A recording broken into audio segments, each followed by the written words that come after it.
When my key wouldn't turn in the lock, I thought I was just tired. I stood there in my work shoes, the soles aching, the sky already darkening into that soft blue of early evening, and I twisted the key again, slow this time, careful, like I might break something if I forced it. The metal clicked, but the deadbolt didn't give. It just sat there, stubborn and final, as if the door had decided I didn't belong anymore. I leaned my forehead against the wood and closed my eyes. The porch light hummed above me. I could smell fried onions drifting from somewhere down the street, someone else's dinner, someone else's home. I remember thinking, maybe I grabbed the wrong key. But I hadn't. That door had opened to me every day for 34 years. I stepped back and looked at it properly then. The brass knob was new, shiny, too shiny. My parents' house had always had the same dull hardware, scratched and worn from decades of use. This was something else, something deliberate. My phone buzzed in my pocket, a message from my mother. "We need to talk. Please don't make a scene." That was the moment my stomach dropped. Not all at once, but slowly, like an elevator descending too far, too fast. Before that evening, my life was quiet. Not easy, but steady. I worked full-time at a packaging warehouse on the edge of town. Early mornings, long shifts, the kind of job that left cardboard dust in your hair and a dull ache in your wrists. I was 41 years old, divorced, no children. I'd moved back in with my parents 3 years earlier after my marriage fell apart, thinking it would be temporary. Life, as it tends to do, stretched that temporary into something more permanent. My father, Harold, was a man of routines. He woke at 5 every morning, made coffee strong enough to wake the dead, and read the paper at the kitchen table like the world depended on it. My mother, Ellen, followed him an hour later, hair always neat, house slippers always clean. She believed deeply in appearances, clean counters, polite smiles, family dinners on Sundays even when no one felt like talking. Living with them was complicated. They helped me when I needed it, yes. They never let me forget it either. Still, it was home, or at least it had been. Most nights I came home after my shift to the sound of my father clearing his throat at the television or my mother clattering dishes in the sink. Sometimes she'd saved me a plate, sometimes she hadn't. Either way, I always said thank you. I always tried to take up as little space as possible, like a guest who'd overstayed her welcome and knew it. That morning, the morning they changed the locks, nothing felt different. My mother handed me my lunch from the counter, wrapped carefully in foil. "You forgot your sweater yesterday," she said, pointing to the back of a chair. Her voice was neutral, pleasant. My father didn't look up from his coffee. "Thanks," I told her, slinging my bag over my shoulder. "Work late?" she asked. "Probably," I said, and that was the truth. She nodded the way she always did, like she was filing the information away somewhere important. I kissed her cheek, squeezed my father's shoulder, and walked out the door without a second thought. If I'd known that would be the last time that door opened for me freely, I might have lingered. I might have noticed how my mother wouldn't quite meet my eyes. The first sign that something was wrong came around noon.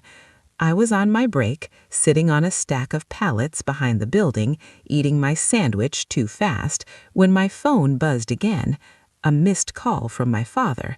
That alone wasn't strange. He called sometimes to ask about bills or doctor appointments, but when I called back, it went straight to voicemail. I shrugged it off. People miss calls. Life keeps moving. By 4 o'clock, though, I had 3 more missed calls, all from home, all unanswered. When I finally got off work, my shoulders were tight with a feeling I couldn't quite name. Not fear, not yet, just a quiet unease, like the air before a storm. The drive home felt longer than usual. Traffic lights seemed to take their time. My radio crackled between stations. I remember gripping the steering wheel too hard, my knuckles white, as if I needed to anchor myself to something solid. And then I pulled into the driveway. My car was the only one there. That, too, was unusual. My father was always home by then. The house looked the same from the outside. White siding, trimmed hedges, the little ceramic bird bath my mother insisted on cleaning every week. Nothing looked different, except the door. I tried the key once, twice. That's when the buzzing started in my ears, loud enough to drown out the evening cicadas. That's when my phone vibrated with my mother's message. "We need to talk." I knocked once, then again, harder. The sound echoed in a way it never had before, like the house was hollow. "Mom?" I called. "Dad?" No answer. I stood there until the porch light flicked on automatically, bathing me in yellow. That light had always meant welcome home. Now it just meant you're standing in the wrong place. I sat down on the front steps, my bag at my feet, and waited. I didn't know for what. An explanation, an apology, a mistake? What I didn't know yet, what I couldn't have imagined, was that somewhere inside that house, my parents had already signed papers that would change everything, papers that when finally placed in my hands would make them physically sick with regret. But that night, all I knew was this: the house I thought was mine no longer recognized me, and I was about to find out why. I don't know how long I sat on those steps. Long enough for the sky to go fully dark, long enough for the porch light to feel too bright, like a spotlight meant to expose me. My phone screen dimmed in my hand, the unanswered message from my mother still staring back at me like a closed door of its own. Finally, I stood and walked around to the side of the house. Old habits die hard. There was a small bench beneath the kitchen window where my father used to sit and smoke years ago, back before my mother made him quit. I sat there now, listening. I could hear them inside. Plates clinking, a chair scraping softly across the floor, the low murmur of voices, not raised, not angry, careful, controlled. They were home. They just weren't letting me in. I knocked on the kitchen window, not hard, just enough to announce myself. The curtain shifted, barely, then stilled. No face appeared. That was when the embarrassment hit me, hot and sharp. I felt ridiculous, like a teenager locked out past curfew. Except I was a grown woman sitting outside the house I'd helped clean, helped pay utilities for, helped maintain, a house I thought I belonged to. My phone rang. My mother's name lit up the screen. "Hello?" I said, trying to keep my voice steady. "Where are you?" she asked. I almost laughed. The sound got stuck in my throat instead. "I'm outside, Mom. The door won't open." There was a pause, not a technical one, a human one. "Yes," she said finally. "We know." Something inside me went cold. "What do you mean you know?" Another pause, then softer. "We didn't want to do this like this." I stood up so fast the bench tipped backward. "Do what?" "We think it's best if you stay somewhere else tonight," she said. "We'll talk tomorrow, when everyone's calmer." "Calmer?" My voice cracked.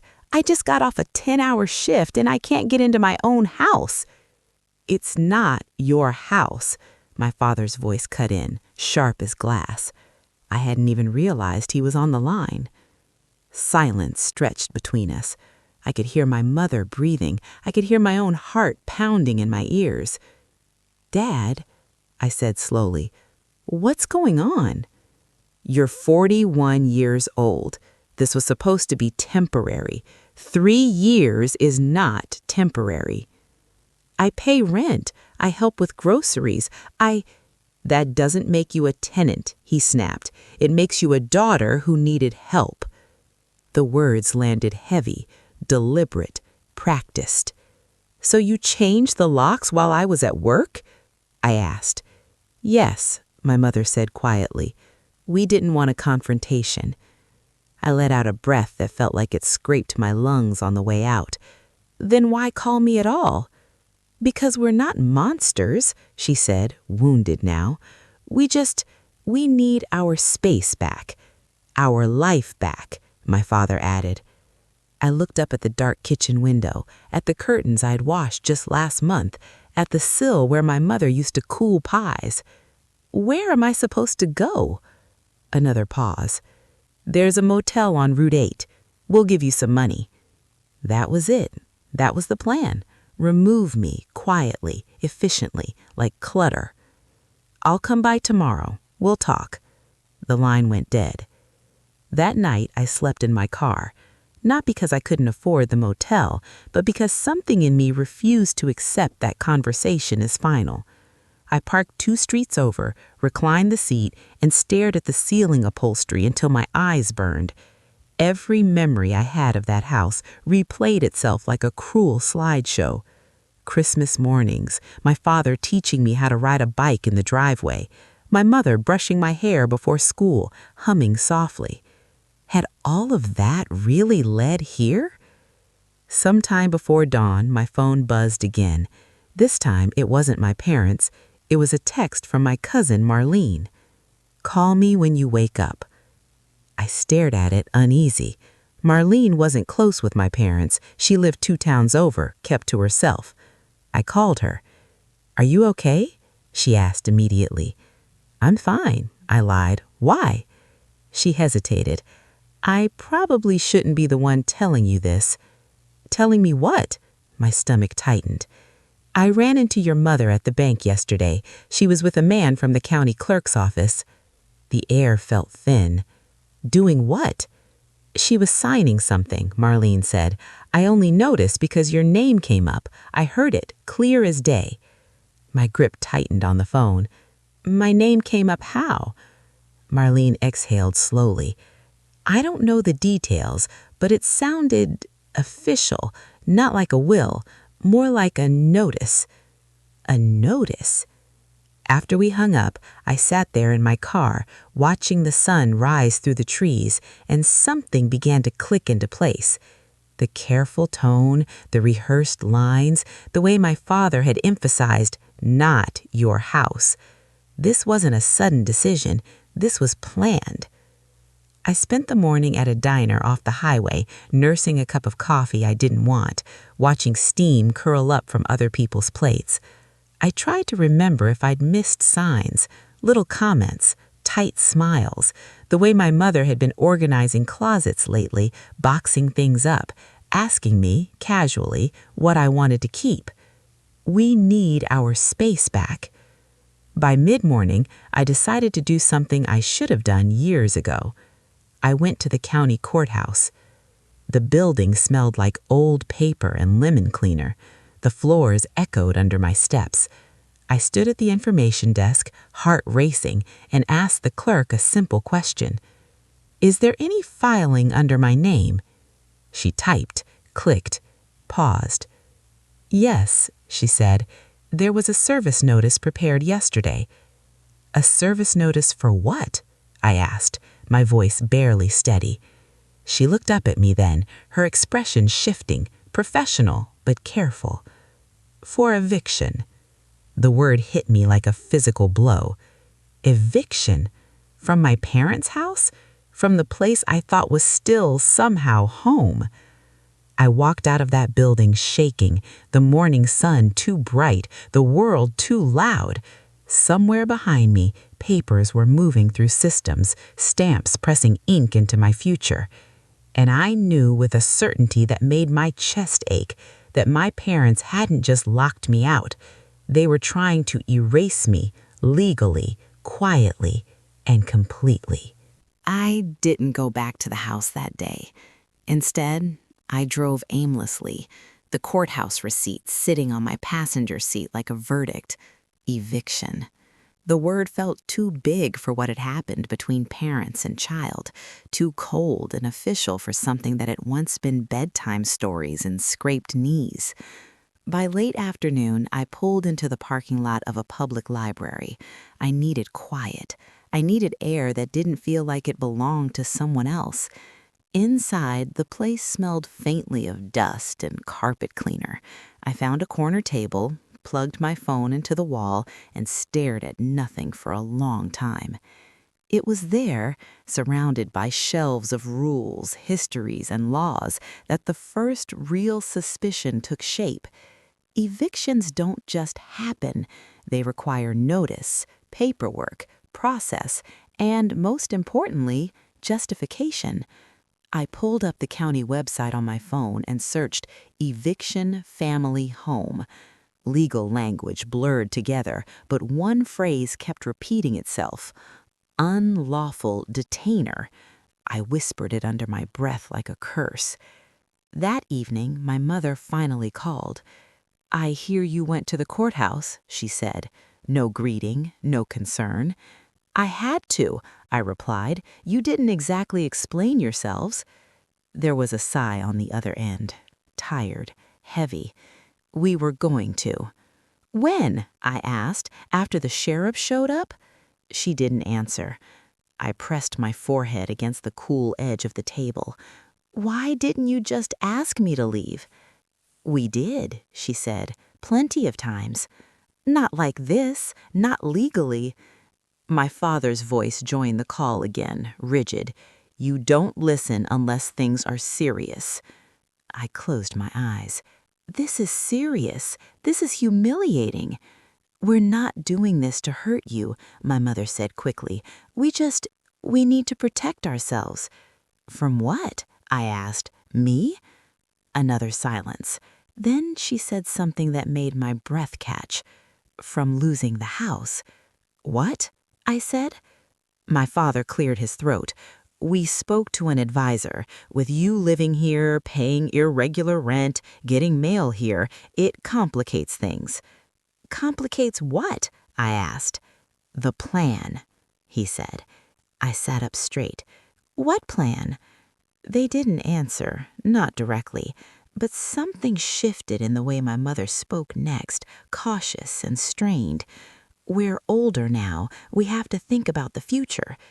"You're 68 and 71. You're not infirm." "That's not the point," my father snapped. "The point is that this house needs to be secured."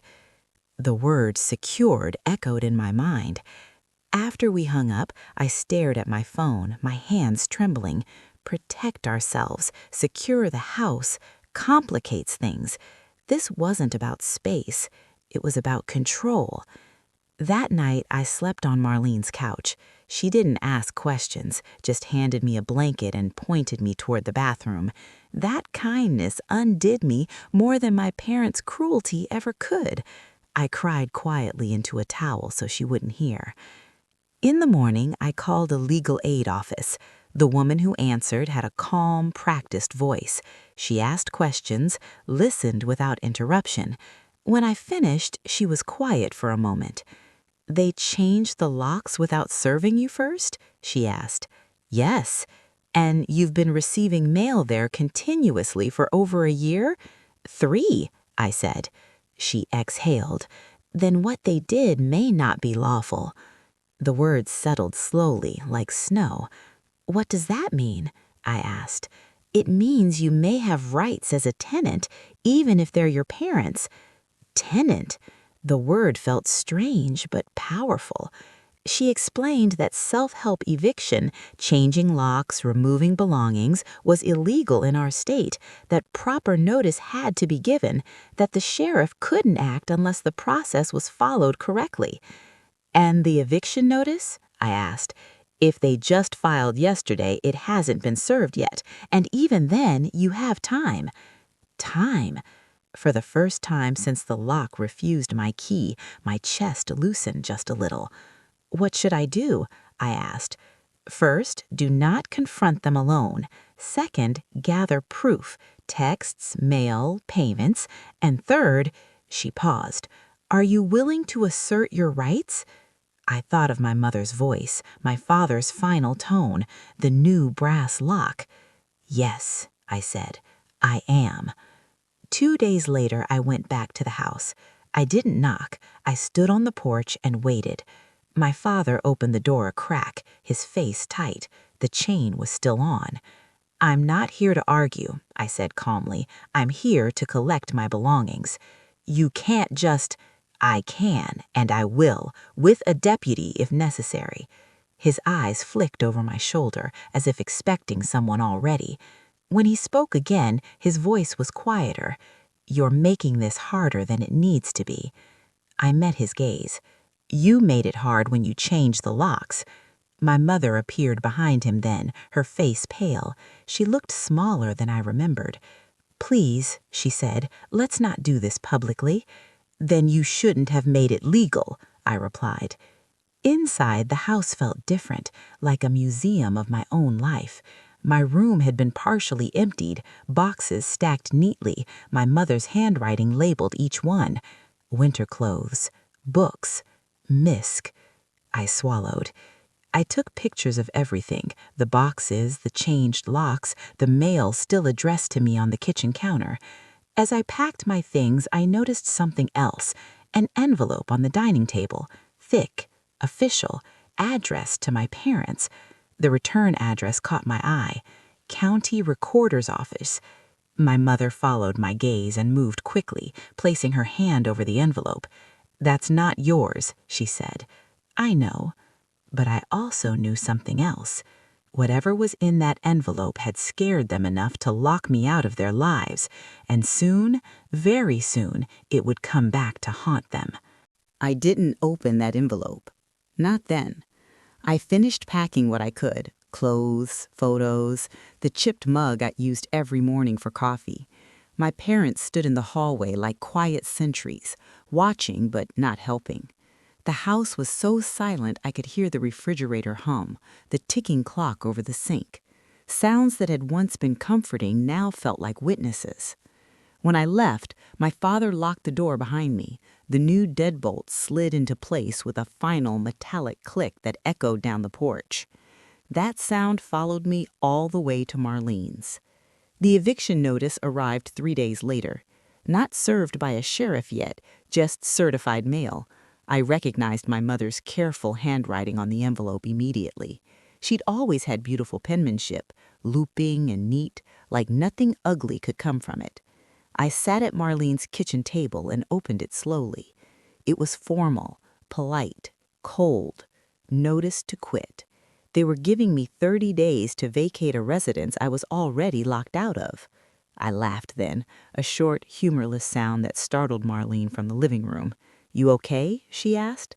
"I'm fine," I said again, and this time I meant something closer to ready. I called the legal aid office back. When I explained everything, the lockout, the premature notice, the changed hardware, the woman on the line didn't hesitate. "They made a mistake," she said. "What kind?" I asked.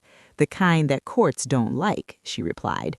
"They initiated a self-help eviction before serving you properly. That alone can invalidate the process." "And the notice?" I asked. "It's procedurally flawed," she said, "and if they're doing this to facilitate a transfer of property—" She stopped. "To facilitate what?" I asked. "Are you aware of any plans they have regarding the house?" she asked carefully. I thought of the envelope on the dining table, the county recorder's return address, the word secured. "I think they're trying to do something with the deed," I said. Another pause. Then quietly, "That's what I thought." She explained it slowly, piece by piece. If my parents were attempting to transfer the house, sell it, place it in a trust, or sign it over to someone else, having me as an established occupant could complicate things, especially if I could claim tenant rights, especially if I had proof of residency and contribution.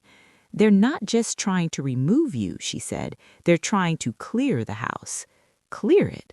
Like you'd clear brush before building something new." "What do I do now?" I asked. She didn't raise her voice. She didn't sound dramatic, but her words carried weight. "You respond, formally, and you request a hearing." The response letter went out the next day. Typed, documented, calm. I disputed the eviction. I cited unlawful lockout. I requested immediate access to retrieve my remaining property. I requested that all further communication go through proper channels. And then, because the legal aid attorney advised it, I did one more thing. I requested copies of any recent filings connected to the property. 2 days later, my father called. Not angry, not shouting, panicked. "You went too far," he said the moment I answered. I leaned back on Marlene's couch, my heart steady. I went exactly far enough. "You don't understand what you're doing," he said. "You're putting us at risk." "At risk of what?" I asked. He didn't answer. "I know about the recorder's office," I said gently. "I know you're trying to move the house." His breath hitched, just once. My mother took the phone. "We were going to tell you," she said, her voice trembling now. "We just needed time." "You had 3 years," I said, "and you chose locks instead." There was crying then, real crying, not the kind my mother usually did, loud, broken sobs that made my chest ache despite everything. "We were scared," she said. "The advisor said if anything happened to us, if one of us got sick, the house could be tied up, that you could claim it." "Claim it?" I repeated. "Yes," she whispered. "We didn't want that fight. We wanted it clean." "Clean?" I closed my eyes. "Who were you planning to give it to?" I asked. There it was, the question that had been waiting. She didn't answer right away. When she did, her voice was barely audible. "Your brother." I sat up straight. "My brother," I said. "He needs stability. You know that. He has children, a family." My brother, Mark, lived 2 states away. He hadn't visited in years. He called on holidays, sent polite texts. He had his own house, his own life. "And I don't?" I asked. "That's not what we meant, but you're independent." I laughed softly. "Independent enough to be locked out, dependent enough to be erased." My father took the phone again. "If this goes to court," he said, his voice unsteady, "it will all come out." "Yes," I said, "it will." The sheriff's papers arrived the following week. This time they were served properly, but not to me, to my parents. I wasn't there when it happened, but I heard about it from Marlene, who happened to be dropping off groceries at the time. She called me immediately. "You need to sit down," she said. "I am," I replied. "The sheriff came," she said, "with documents, not for you." My heart thudded. "For what?" I asked. "For an injunction, something about halting a transfer, and a notice of unlawful eviction." I closed my eyes. Later, when I finally saw the copies, the language was clear. My response had triggered a review: the attempted lockout, the pending property transfer, the lack of disclosure. The county had flagged the filing, and now everything my parents had tried to do quietly, every careful move, every secret signature, was exposed. Marlene told me my mother turned pale when the papers were handed over, that my father had to sit down at the dining table, that his hands were shaking so badly he couldn't sign the acknowledgement. The deputy asked if they were feeling okay. My mom said she felt sick. I didn't feel victorious. I felt sad. But I also felt something else: relief. Because the truth, once set in motion, doesn't care who makes it uncomfortable. And for the first time since my key failed me, I knew this wasn't going to end in me standing outside in the dark. The days after the sheriff's visit passed in a strange, suspended quiet. No more phone calls from my parents, no messages, no carefully worded explanations, just silence, thick and heavy, like the air after something is shattered and no one wants to be the first to move. I kept going to work. I stacked boxes, scanned labels, nodded politely at coworkers who asked how I was doing. My body remembered routine even when my heart didn't. At night, I lay on Marlene's couch and stared at the ceiling fan as it turned, thinking about how quickly love can become paperwork. A week later, my legal aid attorney called. "They're asking for mediation," she said. "Mediation?" I repeated. "Yes," she replied. "They want to resolve this without court." I pictured my parents at the dining table, the same one where we'd eaten Sunday dinners, now covered in documents instead of plates. I imagined my father rubbing his temples, my mother pressing her hand to her stomach the way she always did when she was anxious. "What does that mean for me?" I asked. It means they're feeling the pressure, she said, and it means you have leverage. Leverage. That word sat uneasily with me. I didn't want power over my parents. I wanted honesty. I wanted to matter. But the truth was, leverage was the only language left. The mediation took place in a small office downtown. Neutral walls, a round table, tissues placed deliberately in the center like an expectation. My parents arrived together. They looked older than I remembered. My father's shoulders sagged, my mother's eyes were rimmed red, her lipstick hastily applied. They didn't hug me, we nodded instead, three strangers bound by blood and legal dispute. The mediator, a woman with kind eyes and a firm voice, explained the process. Ground rules, respect, one person speaks at a time. When it was my turn, I spoke calmly. I didn't want this, I said. I wanted a conversation. Instead, I came home from work and found myself locked out. My mother's hands trembled in her lap. When my father spoke, his voice cracked almost immediately. We panicked. That word again. We were told we needed to act quickly, he said, that if we didn't, things could get complicated. Complicated for who? I asked. For Mark, my mother said softly. There it was again, my brother's name hovering between us like a shield. I was never trying to take anything from you. I never asked for the house. We know, my mother whispered. Then why treat me like a threat? I asked. She pressed her lips together, tears spilling over. Because you were close, because you were here, and we were afraid of making the wrong move. I leaned back in my chair. So you made the cruel one instead. No one argued that. The mediator cleared her throat. Let's talk about resolution. What followed was careful, measured, painful. They agreed formally to rescind the eviction, to restore access, to halt any property transfer until everything was properly disclosed and discussed. They also agreed to something else, an apology.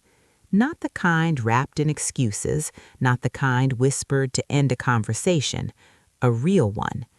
My father stood slowly, like his body wasn't sure it remembered how. He said, I failed you, his voice shaking. I thought I was protecting my family. I forgot that you are my family. My mother couldn't stand. She just reached for my hand, her fingers cold. She said, I made you feel unwanted. I will carry that shame for the rest of my life. I didn't forgive them then, but I listened. I moved my things out a month later, not because I had to, but because I chose to. They offered to let me stay, to start fresh, but some doors once closed never feel safe again even when reopened. I found a small apartment near my job. It smelled like fresh paint and possibility. The first night I slept there, I left the lights on just because I could. My parents didn't give the house to my brother. They couldn't, not without acknowledging everything that had happened, not without consequences. Instead, they placed it in a trust that named all of us, equally, transparently. It wasn't perfect, but it was honest. We are still rebuilding. Some days my mother calls and we talk about the weather. Some days we don't speak at all. Healing isn't a straight line. It's a series of careful steps, some forward, some back. What I learned through all of this is something I wish I'd known sooner. Love doesn't excuse injustice. Family doesn't override dignity. And silence, especially polite silence, can do as much damage as cruelty. Standing up for myself didn't make me heartless. It made me whole. The story didn't stay private. I'd hoped it would. I really had. I told myself mediation was the end of it, that what happened between my parents and me could be folded neatly back into the family, stitched closed with time and quiet effort. But families don't exist in a vacuum, and secrets, once disturbed, have a way of traveling. It started with a phone call from my Aunt Linda. I heard something odd, she said, her voice careful in that way people use when they already know the answer. About the sheriff coming by your parents' house. I closed my eyes. Yes, I said, that happened. There was a pause. Then, why? I didn't give her the whole story. I didn't need to, but I didn't lie either. They tried to evict me without notice, I said. It didn't go the way they expected. Silence again, then a quiet, disbelieving breath. Ellen would never. She did, I said gently, and so did Dad. By the end of that week, the calls multiplied. Cousins, old family friends, people who hadn't checked on me in years suddenly wanted to know how I was really doing. The tone was always the same, soft concern mixed with confusion. Because my parents had always been the good ones, church every Sunday, volunteering at the food pantry, hosting holiday dinners, people trusted them. And now there were sheriff's papers, court filings, a mediation record. Nothing scandalous, but enough to crack the image. I didn't correct anyone when they said, I'm sure there was a misunderstanding. I just said, there was, and now it's been clarified. The hardest conversation came from my brother. Mark called me late one evening after the kids were in bed. I could hear the low hum of a television in the background, the sound of a life uninterrupted. I didn't know, he said immediately. I believed him. They told me they were handling things, he continued. I didn't realize what that meant. I know, I said. He hesitated. They said the house thing, they said it was just paperwork. I exhaled slowly. It was never just paperwork. There was guilt in his voice then, real guilt. I would have said no, he said, if I'd known it would hurt you. I know, I repeated. And I did. Mark wasn't the villain here. He was a convenient reason, a symbol my parents hid behind to justify choices they didn't want to examine. After that call, word spread more freely, not dramatically, not cruelly, just truth moving from mouth to mouth. People started asking my parents questions they weren't prepared to answer. Why didn't you just talk to her? Why the sheriff? Why so extreme?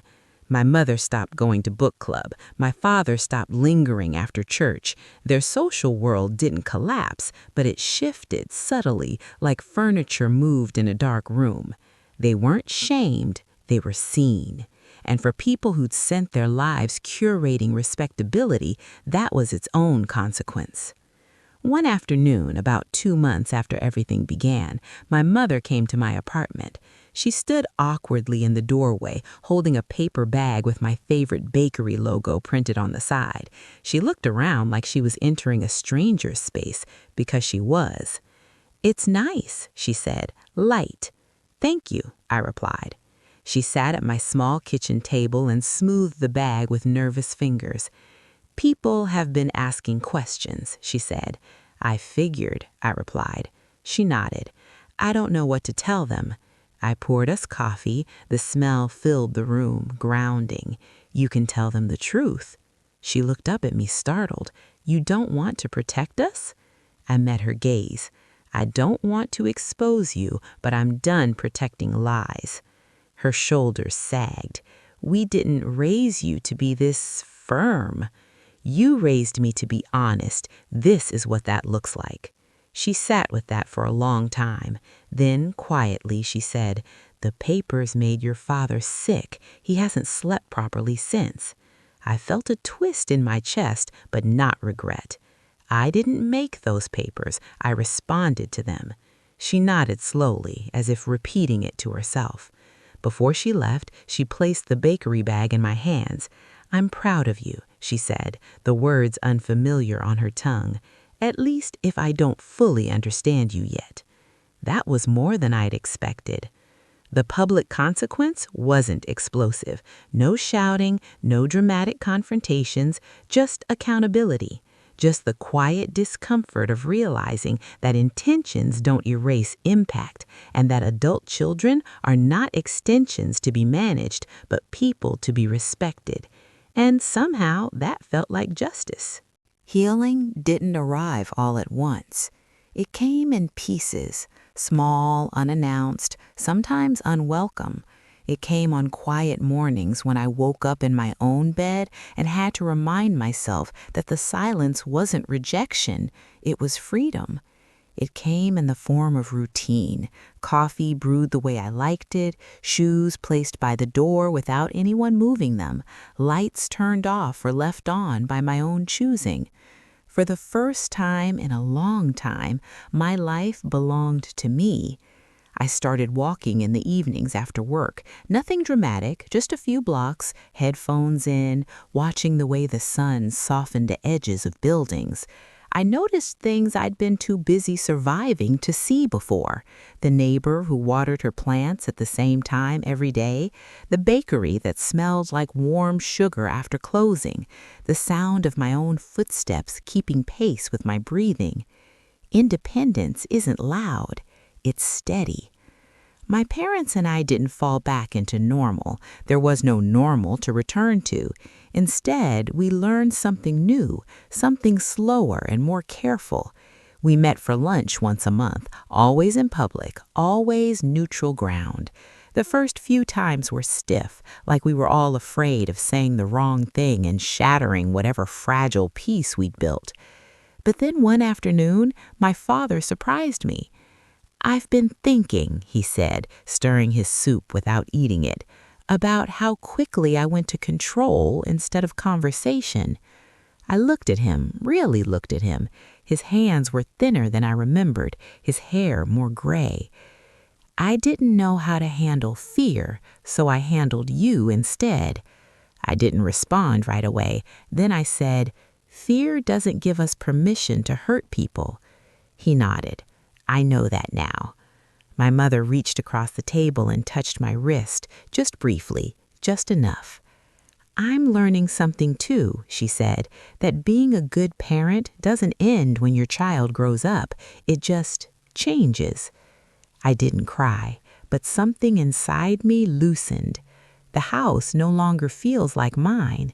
When I visit, I feel like a guest, welcomed but temporary. At first, that hurt. I grieved the version of home I thought I'd always have access to. But over time, I realized something important. Home isn't a building. It's safety, it's choice, it's dignity. And I had all three now.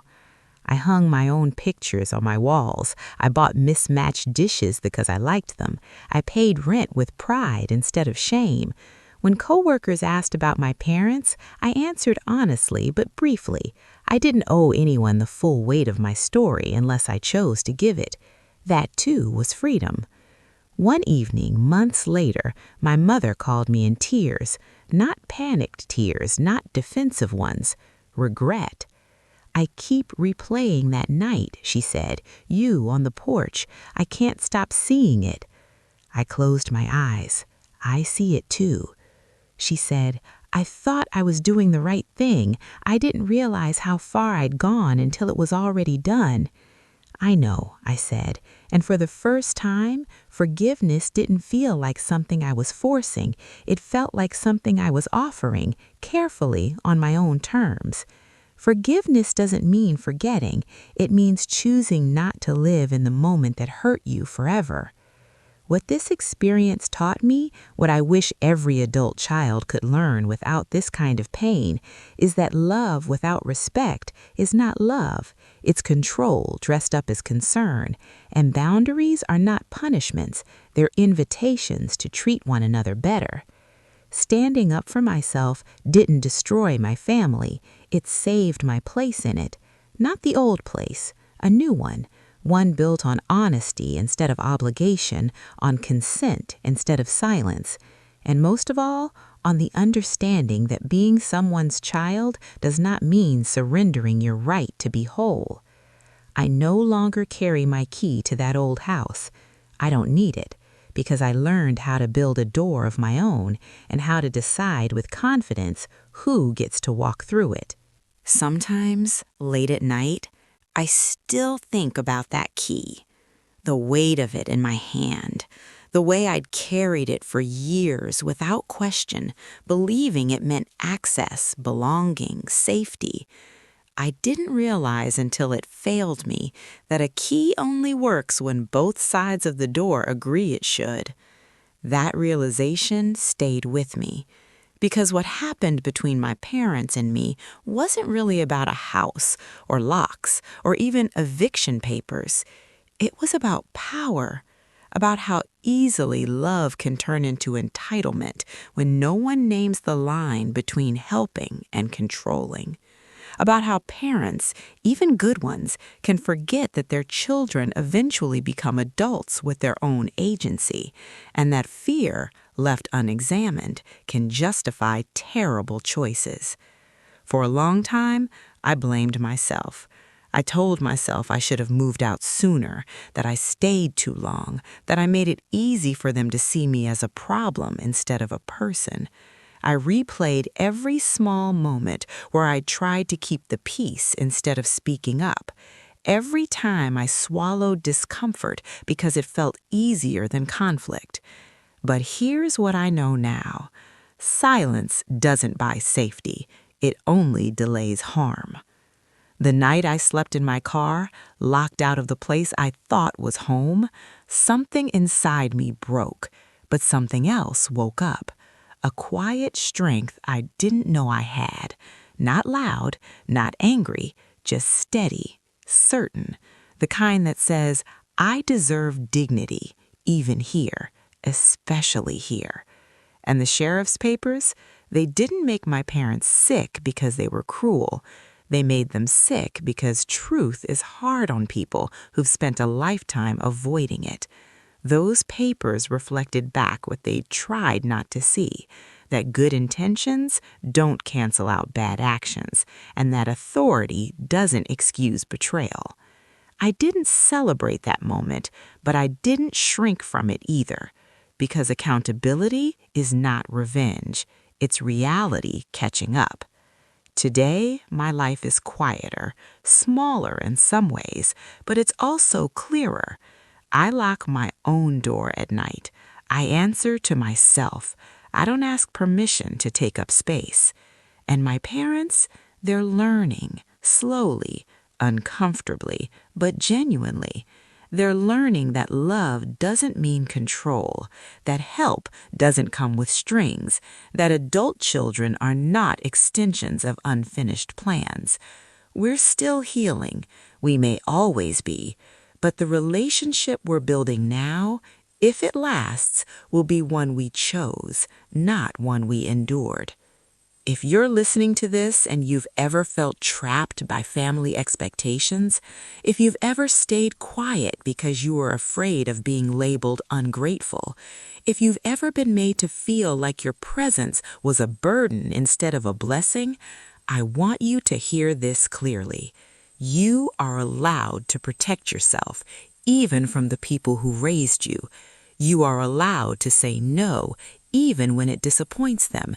You are allowed to demand respect, even when it changes the relationship, especially then, because the cost of never standing up for yourself is far greater than the discomfort of finally doing it. I didn't lose my family. I lost an illusion, and in its place, I gained something far more valuable, my voice. So let me ask you something, quietly, honestly. If the people you loved the most crossed a line you never thought they would you have the courage to stand where I stood? To answer the lock with truth instead of shame? Tell me in the comments. And if this story resonated with you, if it made you feel seen or understood or a little less alone, consider supporting this channel, subscribing, and sharing your own story. Because sometimes the bravest thing we can do is tell the truth about what happened inside our own homes. There are moments in life that don't announce themselves as turning points until long after they've passed. At the time, they just feel painful, confusing, heavy. But later, Sometimes years later, you realize everything split quietly in two, before and after. For me, that moment wasn't the sheriff's knock, or the mediation, or even the locks changing. It was the first night I slept peacefully in my own place. No arguing replaying in my head, no waiting for the sound of someone else's footsteps, no fear that the ground beneath me could be taken away without warning. I slept like someone who finally understood she wasn't temporary anymore. I didn't talk about what happened for a long time. When coworkers asked why I moved suddenly, I said it was time. When friends noticed the change in my voice, the steadiness, I smiled and said, I'm good now. Both were true. Neither told the whole story. Some experiences don't need to be explained to be honored. They just need to be lived through. What surprised me most wasn't my parents' betrayal. It was how familiar it felt. Looking back, I can see how often I'd been gently erased long before the locks were changed, the small decisions made without me, the assumptions about my future, the way my independence was praised only when it was convenient. The eviction wasn't the beginning, it was the conclusion. And in a strange way, I'm grateful it was so undeniable, because subtle harm is easier to excuse. Obvious harm forces clarity. People like to ask, do you regret how it ended? I think about that question a lot. Do I regret standing up for myself? No. Do I regret that it had to come to legal papers and public discomfort? Yes. But regret doesn't mean I'd choose differently. It means I wish love had been braver on their side sooner. There's a narrative we're taught, especially as daughters. Be patient, be understanding, they mean well. And sometimes that narrative keeps us trapped in rooms that are slowly shrinking. What no one tells you is that patience without boundaries teaches people how to mistreat you politely. That understanding, when it's one-sided, becomes surrender. I loved my parents deeply. I still do. But I love myself now, too. And that love doesn't compete. It coexists. The house still stands. Same white siding, same hedges, same porch light. But when I drive past it now, I don't feel pulled toward it. I don't slow down. I don't ache. It's just a place. What I carry with me instead is something sturdier, confidence, discernment, the knowledge that I survived something that once terrified me. And maybe that's the quiet gift hidden inside betrayal. It shows you exactly what you're capable of enduring and who you become when you finally choose yourself. My parents are softer now. Not perfect, not suddenly transformed, but more careful with their words, more thoughtful with their decisions. They ask before assuming. They listen more than they speak. Pain taught us all something. For them, that control can cost connection. For me, that self-respect is non-negotiable. We didn't return to what we were. We moved forward as something new. If you're still listening to this story, I want you to know something important. You don't need a dramatic ending to justify your boundaries. You don't need legal documents to prove your worth. You don't need permission to leave a place that no longer feels safe. Sometimes the bravest thing you can do is accept that love should not require endurance. And sometimes walking away doesn't mean giving up. It means growing up, fully, finally, and on your own terms. I lost a key that day, but I gained a truth that no one can take from me again. I am not an obligation. I am not a complication. I am not a problem to be solved quietly. I am a person, and that has made all the difference. I sometimes think about the day I first realized the locks had been changed. The sun was fading behind the rooftops, and I was standing there, key in hand, bewildered, confused, angry, yes, but more than that, hurt. That hurt wasn't just about a door or a house. It was about feeling unseen, disregarded, erased. That moment lingered in my mind for days, then weeks, then months, and it followed me all the way through mediation, legal letters, and the quiet unraveling of our family dynamics.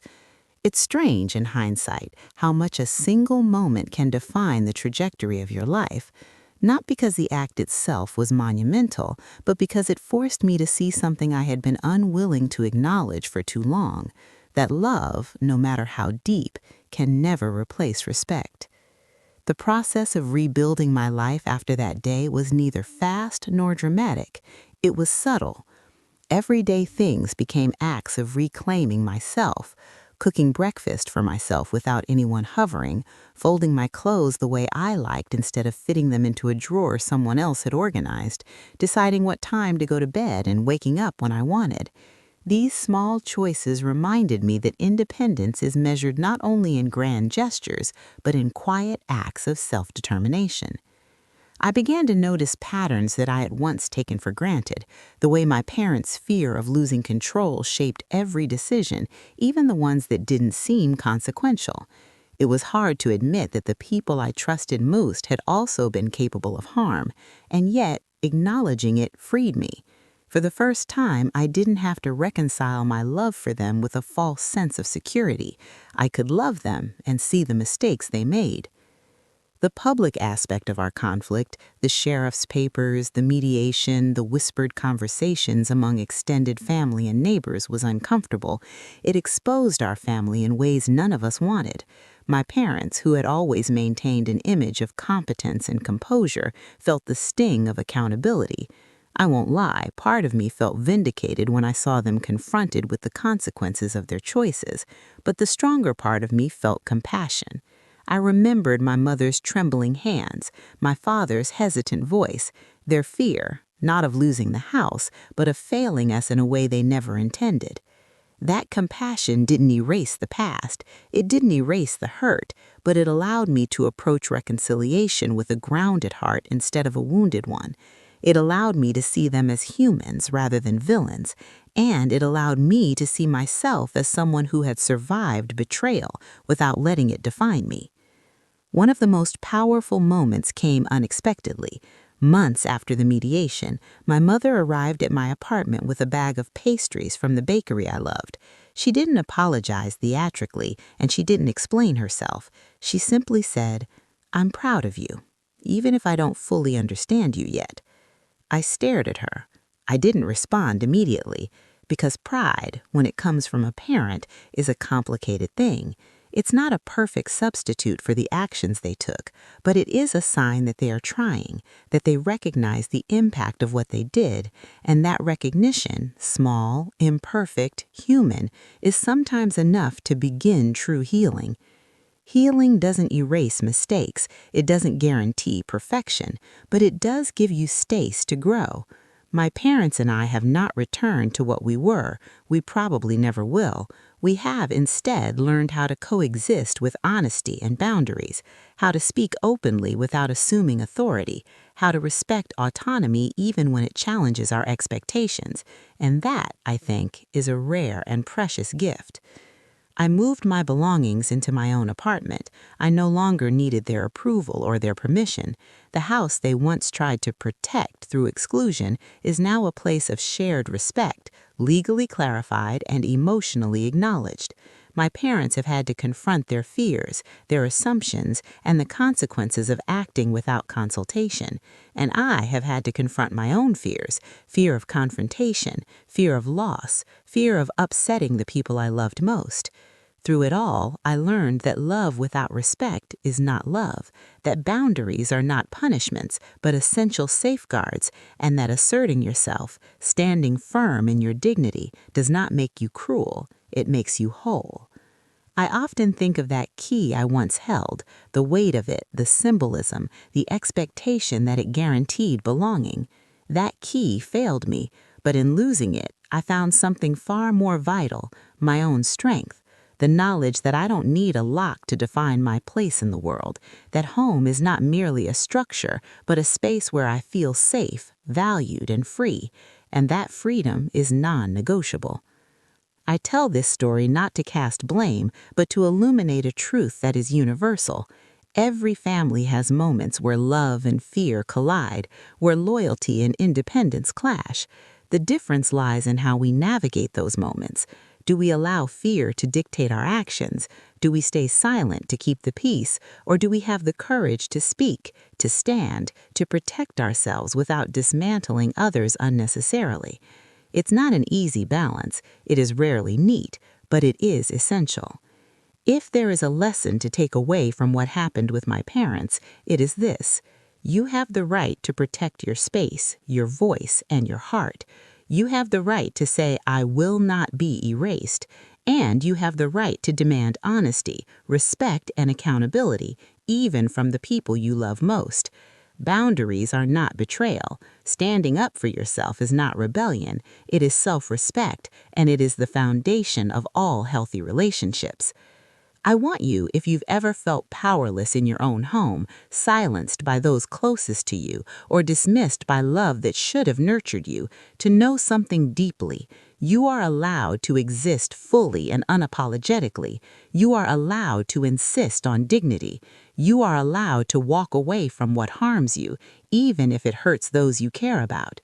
Because the truth is, sometimes the hardest love we can show is love for ourselves. I carry no malice towards my parents. I carry understanding, and in that understanding, I've found peace. I've found agency. I've found the strength to define my own life. The house will always stand there, a monument to the lessons learned the hard way. The locks will remain, now shared by law and conscience alike, and I walk forward freely, unafraid to claim the spaces I choose, the relationships I nurture, and the life I build. And maybe someday, if someone else finds themselves locked out, emotionally, physically, or metaphorically, they will hear this story and know they are not alone, that courage does not have to roar. Sometimes it simply persists quietly, steadily, until you finally step through the door you were meant to open. So I leave you with this question, gently for reflection. If the people you love most ever crossed a line you thought was sacred, would you have the courage to stand your ground, to protect yourself without dismantling the ones you love, to choose honesty and dignity over silence and fear? Think about that. Sit with it. And if this story spoke to you, if it touched something you've been carrying quietly for too long, consider sharing it, commenting, or telling your own story. Because sometimes the bravest thing we can do is not just survive, but speak our truth. And in speaking our truth, we open doors, not just for ourselves, but for everyone who has ever stood, like I once did, locked out, waiting for the world to recognize that they too deserve a place to belong. This is where my story ends, not with shouting or vengeance, but with reflection, dignity, and the quiet power of truth. If you want, I can now also condense the full 10-part script into a single flowing narrative, so it's ready for direct voiceover or production, keeping the full cinematic Aunt May pacing. This often helps YouTube creators format it efficiently.